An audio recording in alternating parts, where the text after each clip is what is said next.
Hello, and welcome to the American Dream Connection. I'm Amy Atkins. And I'm Mike Meena. And this is where we talk about everything having to do with owning a home, financing a home, and, well, everything about a home. Yeah.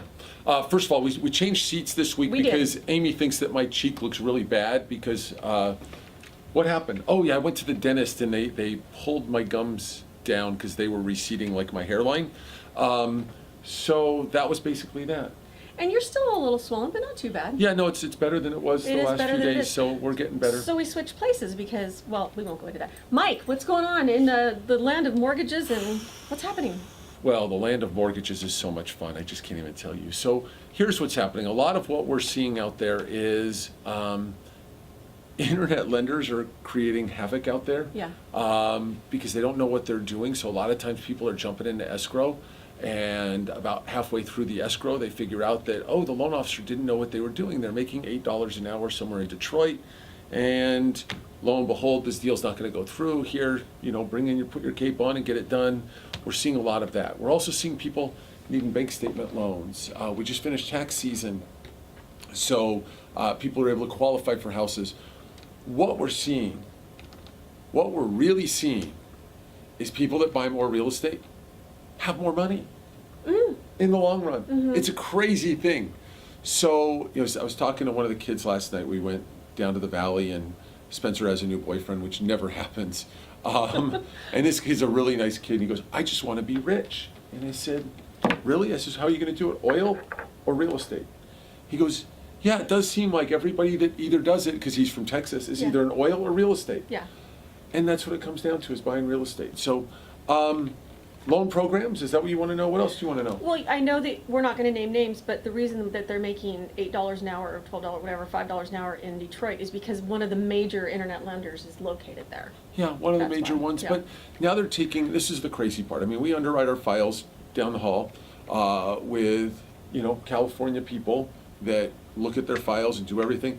Some of these companies are now sending out to India to have files underwritten, and underwritten poorly in a lot of situations. So tell them why that's not a good idea.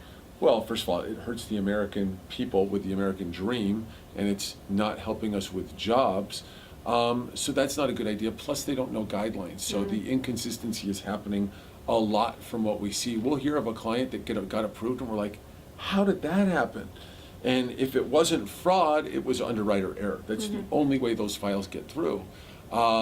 So those are some things. And then people are also getting turned down that are going to banks. I'm going, why didn't this loan get approved? And they came to me, and I'm like, oh, you went over to that bank. And I go, yeah, they underwrite in India. So it's a crazy world. Well, and they don't know our local market. They're not familiar with, housing here locally. I mean, we lend all over Southern California, and we're sort of that big giant hometown lender, but it's a good thing because we're kind of more connected. So You were telling me before we started rolling about you went down to CarMax and you were thinking about trading your car in. Yeah, so my car's 5 years old. It's got almost 100,000 miles on it, and I think it's time to go. And then I'm like, shoot, they're only giving me that much, and then I've got to spend X amount more. And I'm like, well, if I go and buy that car, I might as well go buy another house, go buy another rental property, because a car's going to depreciate. A $50,000 car is going to be worth 10 grand in 5 years. I mean, no ifs, ands, or buts about it. More than likely, if you bought a brand new $50,000 car, it's worth 10 grand in 5 years. So if I took that 50 grand and just kept my car and kept it up to going, and then in 5 years I'll have a house that they paid off $25,000 on, and maybe went up another 25 or 50,000. So, I mean, I think I can deal with that car. It's not that bad. I'm going to just have it detailed or something like that. Maybe I'll wash it once. And what a lot of you may not realize is you're just really good with money. You understand money. You understand how to make money work, and you understand what to do with money. And so you can be a really big asset to people that come and talk to you about loans because you understand money. And so many people, they think they do, but they really don't understand the way money works. I want to tell people that the number one thing is you buy a house, then you buy a second house, you buy a third house. You try to keep house 1, 2, whichever ones you can, and keep moving up, because as you move up, your real estate is growing, those assets are growing, and at the end of the day, when they're paid off in 30 years, you're going to have this income coming in from rents. And if you look at where a mortgage is, if you bought a $500,000 house today and it goes up 3%, you're worth about 1.17 million in 30 years.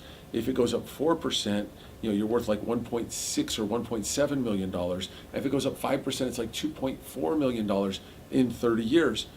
That's happened because we've averaged over 5.6% increase. Rents are doing the same thing. Rents are up 3, 4, 5% every single year. Mm-hmm. So same thing. You're renting it for $2,000 today. It'll be renting for $5,000 in 30 years. So you should not rent. You should own. I mean, you should rent the houses you own. I always say the only person you should ever rent from is me. And aside from that, there's no reason to ever rent. So young people should get in the game, and well, how much money does it take to get in the game typically? I mean, there's 0 down programs. There's 3% down programs. There's 3.5% down programs. You've got to save for it. My daughter, my quote-unquote daughter, Spencer, was with us last night, and she's a great saver. But she saw what her mom did and the mistakes that she made, and she's just like, oh my God, she goes, I've got to save. I don't know, and she's a great saver. She's actually almost a thief, I think, because she steals from me. No, but she's wonderful at that, and I think that it's really important that as young kids, we got to put X amount to this side, X amount to that side, X amount to this, and we can live on a portion of what we got. People get raises all the time, and they go from my college student life of $24,000 a year, or $20,000 a year, or $15,000 to my real job at 70 or 80, and all of a sudden they can spend up to the level of what they make. It's like the Golden State Warriors playing down to the level of the competition. They shouldn't. They should be blowing everybody out by 30 right now. Yeah. Good advice, Mike Meena. So again, everybody get in front of Mike Meena if you know someone that's thinking about buying or selling. It's really good to get the advice of somebody that understands money. We tune into radio shows where people talk about money, and they're giving you great advice there, but you get the same thing talking to you, honestly. So. Yeah. Well, and we're going to change this up a little bit because it gets boring with just Amy and I. So we're going to do a third person in the room next week.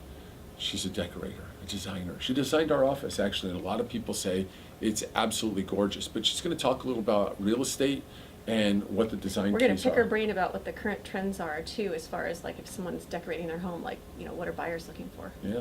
Yeah. So, I'm going to use her on my next flip. so tune in. Yeah. Thanks, guys. And we'll see you next time.